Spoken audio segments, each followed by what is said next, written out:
दोस्तों, बहुत बहुत मुबारकबाद। IBA UFBU नेगोशिएशन समाप्त हो गई है। बंदर बंदरी का खेल ख़त्म हो गया है और एग्रीमेंट MOU जो है वो साइन हो चुका है। रात के 12 बजे तक हम वेट करते रहे। मैंने 11:45 पर कम्युनिटी पोस्ट डाली है यूट्यूब पर, एक 10 बजे डाली है, एक 10:30 डाली है, एक 11:45 पर डाली है और उसमें ये बताया है कि authenticated information not available so far, क्योंकि व्हाट्सएप ग्रुप्स में, सोशल मीडिया पर, इंस्टाग्राम, टेलीग्राम और ट्विटर पर बहुत बवाल मचा हुआ था। मैं बार बार यही खोल के देख रहा था। शाम के 6 बजे से लेकर रात के 12 बजे तक 6 घंटे हम यही देखते रहे कि कोई ऑथेंटिकेटेड इन्फॉर्मेशन आ जाए। तो व्हाट्सएप ग्रुप्स में तो बहुत हैरानी वाली बात हुई है कि हमारे सीनियर रिटायरीज़, हमारे सीनियर बैंकर्स, हमारे सीनियर यूनियन लीडर्स, बड़े बड़े लीडर्स जो भी इंफॉर्मेशन दे रहे थे वो गलत थी। एक ने तो ये लिखा है कि IBA नेगोशिएशन फेल हो गई है और 12 दिसंबर नेक्स्ट मीटिंग की डेट रखी गई है। ये आप सभी ने व्हाट्सएप पर देख लिया होगा। दूसरे लीडर साहिबान ने ये लिखा है कि 18% पर वेज रिवीजन की बात हो चुकी है और 4% लोड फैक्टर है। तीसरे लीडर ने ये लिखा है कि 4.5% लोड फैक्टर है और 20% पर बातचीत हो गई है। MOU साइन हो चुका है। और एक यूट्यूबर ने तो हद ही मुका दी है। उसने तो ये कह दिया कि 5-day banking announced by IBA और 20% हाइक हो चुकी है और 3% लोड फैक्टर है। बताएं मैं क्या करूं? यूट्यूबर जो ऑथेंटिकेटेड चैनल वाला अरोड़ा सॉल्यूशन चैनल क्या करे? जहां से भी न्यूज़ आ रही है वो फेक है। रात को ये भी हो गया कि 12 दिसंबर नेक्स्ट मीटिंग होगी। दूसरी दिसंबर एक ट्विटर पे ये भी मैसेज है कि पेंशन अपडेशन हो गई है। इंस्टाग्राम पर एक मैसेज है जिसमें ये बताया गया है कि 3% पेंशन अपडेशन हाइक कर दी गई है। अब ये बताओ यूट्यूबर्स कहाँ जाएं, कहाँ से रिपोर्ट लें? आज सुबह 10:10 पर मैंने एक कम्युनिटी पोस्ट डाली है जिसमें ये लिखा है कि 11 बजे तक आपको वीडियो मिलेगी, 10:15 तक आपको वीडियो मिलेगी और मैं ऑथेंटिकेशन कर रहा हूं।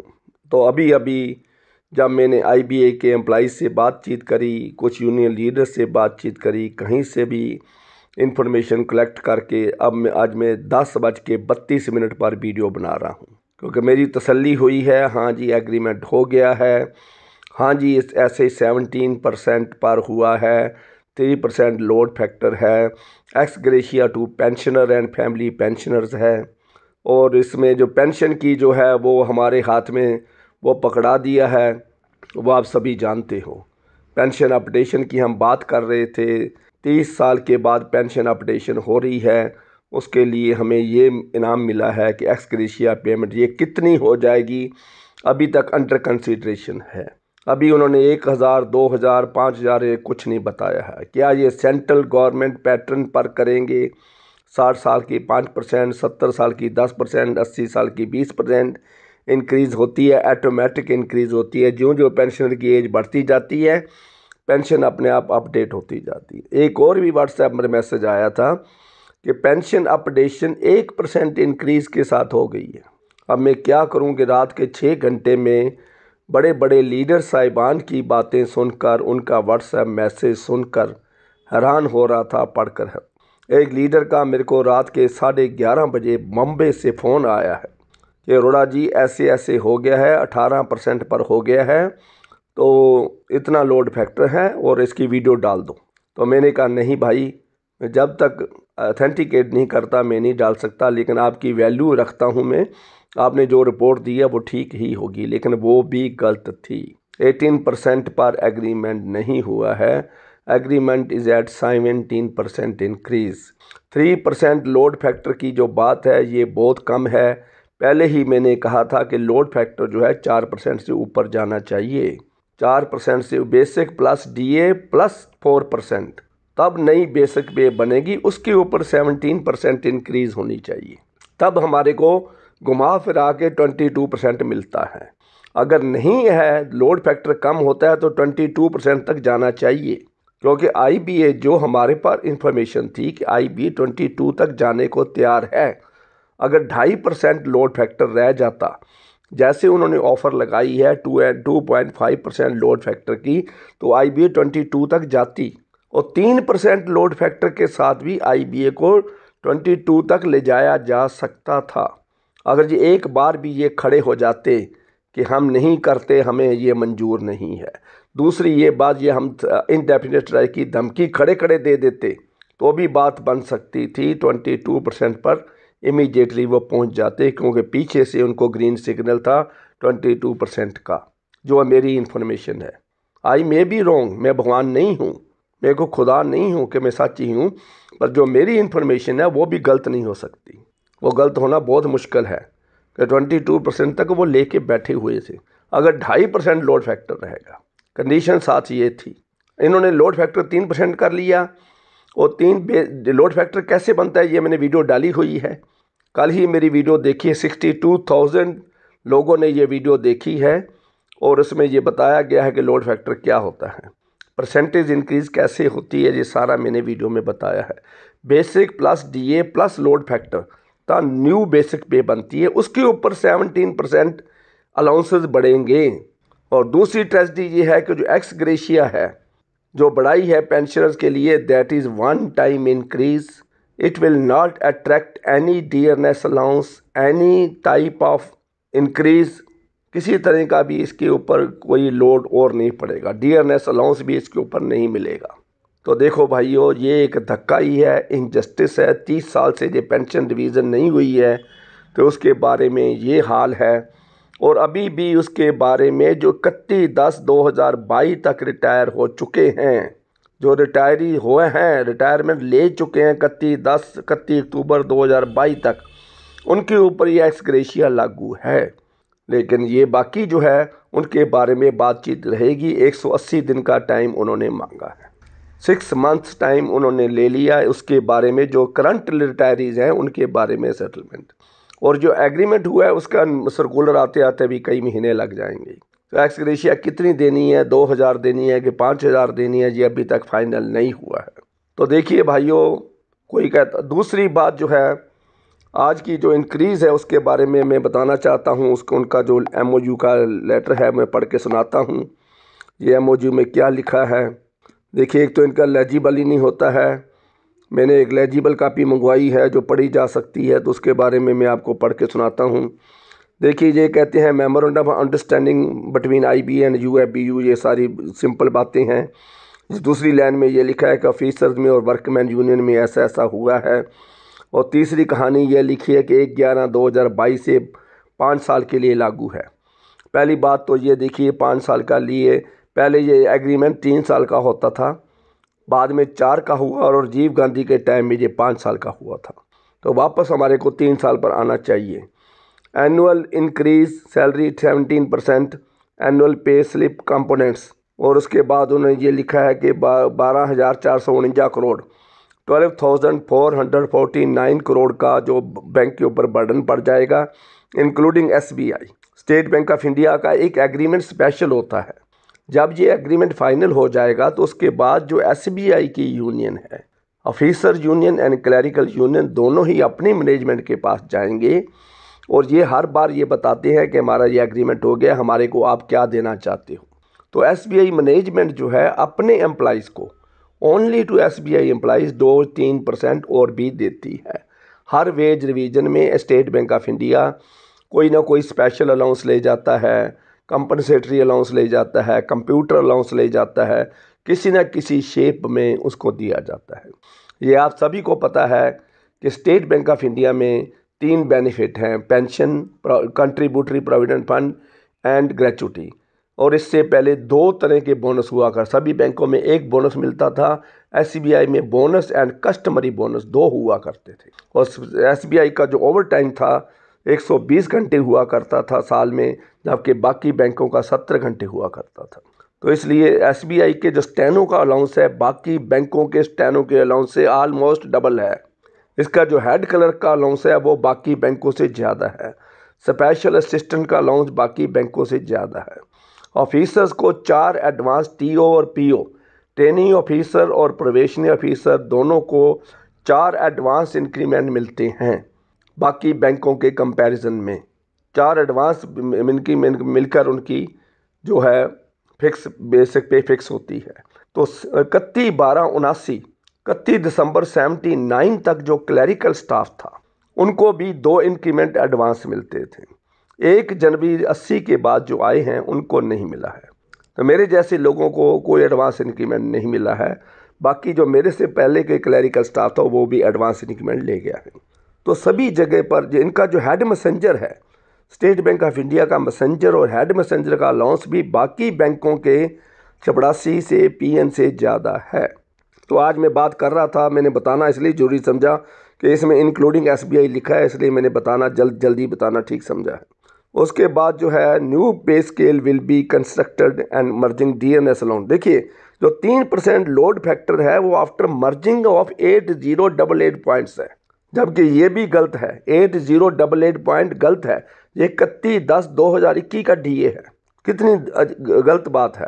ये जुलाई अगस्त 2021 का डीए है। 31/10/2022 को इसको मर्ज कर रहे हैं, जबकि होना चाहिए था 31/10/2022 का डीए, और डीए होना चाहिए था 8554 पॉइंट्स, 8554 पॉइंट होना चाहिए था।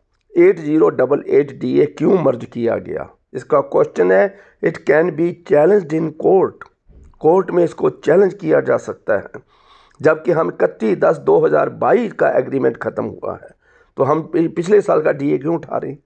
डीए जब भी मर्ज करना है तो एक्सपायरी डेट वाला डीए मर्ज होना है। जब जिस दिन हमारा एग्रीमेंट एक्सपायर हुआ है तो यूनियन इसके ऊपर कैसे एग्री कर गई है। और ये 3% लोड फैक्टर की बात ये कर रहे हैं, ये कह रहे हैं कि 1795 करोड़ का बर्डन पड़ जाएगा इंक्लूडिंग एसबीआई। और जुलाई अगस्त एंड सितंबर का जो डीए 2021 का उठाया जा रहा है, 8088 पॉइंट मर्ज हो रहे हैं। Distribution of annual wage increase between workman and officer will be worked out separately. देखिए अब ये उन्होंने एक पटारी खोल दी है और एक बंडल टेबल के ऊपर रख दिया है कि हमने 12,449 करोड़ देना है। अब इसमें से ऑफिसर्स और क्लरिकल के बीच में बांटा जाएगा। जब ये बांटा जाता है तो ज़रूर है ऑफिसर यूनियन वीक रहती है और क्लरिकल यूनियन का अपर हैंड होता है और वो अपनी मर्ज़ी के मुताबिक शेयर ले जाते हैं। तो ऐसा ही हर बार होता है, तो इस बार भी ऐसा ही होगा। ये आपके सामने चीज़ है। Distribution proportionately based on breakup of establishment expenses.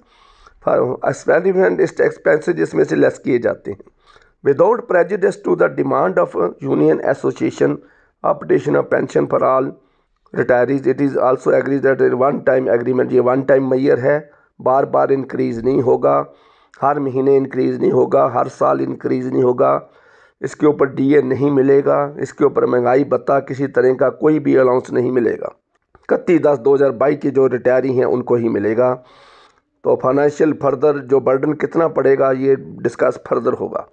The parties will meet on an mutually convenient dates to draw out detailed bipartite settlement note on the various angles पे इसको विचार किया जाएगा। IB has already recommended 5 day banking की जो बात है, जो बवाल मचा था कल रात को कि 5 डे बैंकिंग होगी, IB ने अनाउंस कर दिया है। ये देखो कमाल कितनी है। ये हमारे यूट्यूबर भाई डाल रहे थे, व्हाट्सएप पर नहीं डला है, ट्विटर पर नहीं है। यूट्यूबर भाई कह रहे हैं कि IBA ने 5 डे बैंकिंग अनाउंस कर दी है। उनको ये नहीं पता है कि IBA तो 28 फरवरी 2023 को अनाउंस कर चुकी है। IBA UFBU के बीच में एग्रीमेंट हो चुका है। तो उसके बाद क्या है कि अप्रूवल के लिए गवर्नमेंट के पास पेंडिंग पड़ा है। और 1 महीना पहले मैंने वीडियो बनाई है कि ये फाइल जो है फाइनेंस सेक्रेटरी के पास पहुंच चुकी है। 15 दिन पहले 4 दिसंबर को मैंने ये वीडियो बनाई है।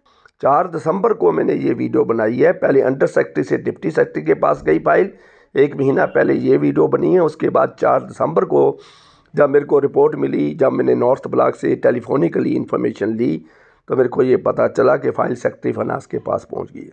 और 5 दिसंबर को Sumitra Balmiki member parliament of Rajya Sabha ने Bhagwat Karad minister of state for finance को एक क्वेश्चन पूछा है, अनस्टार्ड क्वेश्चन, ओरल क्वेश्चन में पूछा गया है कि भाई आपके पास IBA की प्रपोजल आई है। तो उन्होंने एग्री कर लिया है कि हाँ जी IBA की प्रपोज़ल हमारे पास आ गई है, हमारे सेक्रेटरी के पास फाइल पेंडिंग पड़ी है।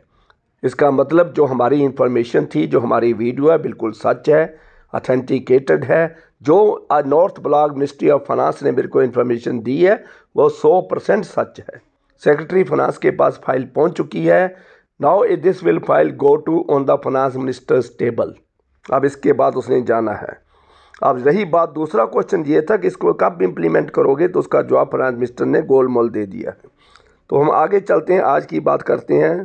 तो इश्यूज़ जो है मैनेजमेंट के, नीचे जो साइन है MD एंड CEO के साइन है सेंट्रल बैंक ऑफ इंडिया के, Shyamlal Jain MD and CEO Indian bank, Rakesh Sharma ji के साइन है, रजनीश कर्नाटक जी के साइन हैं, वर्कमैन यूनियन के all India bank employees association ji के साइन हैं, ये वेंकटाचलम के साइन होंगे, all India bank officers confederation Rupam Rai ji के साइन हैं, general secretary national confederation of bank employee NCBE जो बहुत बड़ी यूनियन है स्टेट बैंक ऑफ इंडिया की, उनके भी साइन हैं, Indian national bank officers Congress, ये बहुत है जी, आपने वीडियो में दिखा रहा हूँ। आप साइन किस किस के साइन है ये देखते रहना, वीडियो को पॉज करके झूम करके आप देख सकते हो। लेकिन भाइयों दुख की बात ये है कि क्या रिज़ल्ट निकला, पेंशनर्स के लिए क्या रिज़ल्ट निकला जो 30 साल से स्ट्रगल कर रहे हैं। अब रास्ता क्या है, पेंशनर्स के पास रास्ता क्या बचा है, क्योंकि मैं वीडियो के बाद फिर मेरे पास कमेंट्स आएंगे तो उसके बारे में ये कर दूं। 2 पॉइंट में क्लियर करना चाहता हूं। ये जो एक्स ग्रेशिया है ये फैमिली पेंशनर्स के ऊपर भी लागू है। Pensioners and family pensioner MOU में क्लियर लिखा हुआ है। बाद में वीडियो में कमेंट्स में फिर पूछते हैं फैमिली पेंशनर के ऊपर लागू होगा। रात के 11 बजे किसी ने मेरे को फ़ोन लगाया है और फ़ोन पे ये पूछा, न्यूयॉर्क से ये फ़ोन था, तो उसने ये पूछा है कि भाई ये फैमिली पेंशन के ऊपर लागू है। मैंने कहा हाँ, एक्स ग्रेशिया जो फैमिली पेंशन के ऊपर भी लागू है। और दूसरी बात ये है कि जो PTS हैं, पार्ट टाइम स्वीपर हैं, उसके बारे में कोई एजेंडा नहीं था, उसके बारे में IBA UF BU में कोई बातचीत नहीं हुई है। सारे PTS मेरे को फ़ोन लगाते जा रहे हैं, रजत भारद्वाज है, अंकुर जी हैं, अरुण शर्मा जी हैं, तो ऐसे ऐसे लोग हैं, तो बार बार मेरे को फ़ोन लगाते हो, बार बार कमेंट्स में मैं लिखता हूँ नो अपडेट, PTS का कुछ हुआ, कुछ होगा कि नहीं होगा, बार बार वो ऐसे क्वेश्चन बना के पूछते हैं। तो भाइयों इसके बारे में अभी तक को कैजुअल वर्कर्स के बारे में अभी तक हमारे पास MOU में कोई बातचीत क्लियर नहीं है। और रही तीसरी बात एक्स सर्विसमैन की, जो उनका जो एडिशनल इंक्रीमेंट का चक्कर था, इसमें वो भी बात कहीं क्लियर नहीं है। इसलिए तीनों भाइयों बार बार कमेंट्स में ना लिखना। बाकी रही बात पेंशनर्स का रास्ता क्या है, ये भी क्वेश्चन मेरे को पूछा गया है कि पेंशनर्स को क्या करना चाहिए। अब ये देखिए कोर्ट का रास्ता, कोर्ट का केस तो चलता रहेगा, कोर्ट में जो केस चल रहे हैं वो अपनी स्पीड के साथ चलते ही रहेंगे, चलते ही जाएंगे। MC सिंगला केस हमारे साथ है, दूसरे भी केसेस, SBI का केस हम जीत चुके हैं, उसका भी सर्कुलर अभी तक नहीं निकला है। सेंट्रल बोर्ड ने कल परसों उसकी अप्रूवल दे दी है, लेकिन SBI जैसे कि पहले ही मैंने बताया है बहुत बड़ा शरीर है, बहुत बड़ा बैंक है, 42 करोड़ इसके पास कस्टमर हैं, तो ये कस्टमर के साथ ही उलझे हुए हैं। They are dead slow in staff matters. Bank के GM को, CGM को, बैंक के चेयरमैन को स्टाफ से कुछ नहीं लेना है, वो कस्टमर्स की सेवा में ही लगे हैं, दिन रात कस्टमर्स की बात करते हैं और बार बार ये कहते हैं show must go, show must go, show must go, show must go. Show चलना चाहिए। सुबह 8:30 बजे ब्रांच खुल जाती है, स्वीपर 1.5 घंटा मांगती है सफाई करने के लिए। उसके बाद आपको पता है शाम को क्या हाल होता है, रात के 9 बजे भी उसको नहीं। आजकल तो नई काम हो गया स्टेट बैंक ऑफ इंडिया में कि रोज़ एडवांसेस का टारगेट दिया जाता है और टारगेट अगर पूरा नहीं किया है तो 7 बजे, शाम के 7 बजे RBO में AGM के सामने फेस टू फेस होना है। पहले ये फ़ोन पर पूछा जाता था या PRO मीटिंग में 1 महीने के बाद पूछा जाता था, आजकल डेली है। अगर जिसने एडवांस किया है, जिसने कुछ किया है तो उसका तो ओके, नहीं किया तो AGM के सामने फेस टू फेस होके बताओ कि क्यों नहीं किया है। ये स्टेट बैंक ऑफ इंडिया की नई डेवलपमेंट है। दूसरी जो है mandatory leave, 10 days mandatory leave जो है वो लागू कर दी गई है बैंकों में और उसके ऊपर इम्प्लीमेंटेशन 100% हो गई है। सभी ऑफिसर, 2 ऑफिसर ब्रांच में है, एक मैंडेटरी लीव पे चला गया है, दूसरा ऑफिसर ब्रांच चला रहा है। तो ऐसे हालात में स्टाफ मैटर के बारे में सोचना बहुत मुश्किल है। I feel there problem, I agree with them कि ऐसे हालात में AGM DGM सभी उलझे पड़े हैं और उनके पास ये टाइम नहीं है कि वेज रिवीजन हो गई है, MOU क्या हुआ है, क्या कोर्ट ने करा है, स्टाफ के बारे में क्या करा है। क्योंकि स्टाफ जो है बेजुबान जानवर है। एक बेजुबान जानवर जो है वो कहीं कोर्ट में नहीं जाता है, कहीं कोई शिकायत नहीं करता है, तो उसके ऊपर उसको दबाया जा सकता है। तो इसलिए पहले ही कस्टमर को खुश रखने के लिए स्टाफ के जो प्रायोरिटीज़ है वो बाद की प्रायोरिटीज़ बन जाती हैं। Customer is the first priority, customer service is the first priority, service with smile is the first priority. तो ये बात है, इसके बारे में मैं इतना ही बताऊंगा। तो आज आगे डिटेल्ड सर्कुलर आएगा, MOU कैसे साइन हुआ है, क्या क्या साइन हुआ है उसमें आएगा। तो सारी डिटेल में वीडियो अगली बनाऊंगा। मुझे आशा है कि वीडियो को लाइक शेयर और सब्सक्राइब करना नहीं भूलोगे। Thank you very much.